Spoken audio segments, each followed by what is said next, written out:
আসসালামু আলাইকুম। প্রিয় দেশবাসী, বিএনপির অনেক প্রার্থী আওয়ামী লীগের নেতাকর্মীদের হাত পা ধরেছে। এই কথাটি এতদিন পর শুনলে কার না হাসি পায়। তো চলুন আমরা কথাটি শুনে আসি বিস্তারিতভাবে।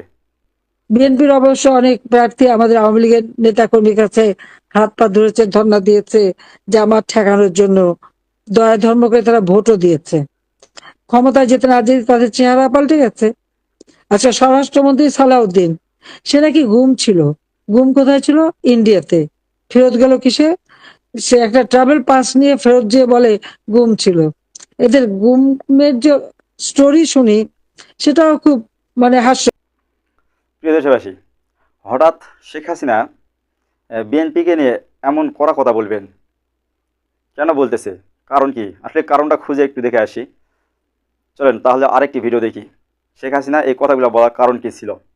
ভারত আর হাত গুটিয়ে বসে থাকতে রাজি নয়। তারেক রহমানের দেশে ফেরা এবং প্রধানমন্ত্রী হওয়ার নেপথ্যে ভারতের একটি বড় পরিকল্পনা ছিল, আগেই বলেছি।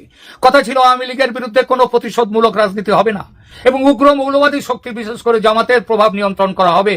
কিন্তু প্রধানমন্ত্রী হওয়ার পর থেকেই তারেক রহমানের ভোল বদল শুরু হয়েছে। ভারতের দেয়া সেই প্রতিশ্রুতির কোনো প্রতিফলন এখন আর তার কাজে দেখা যাচ্ছে না।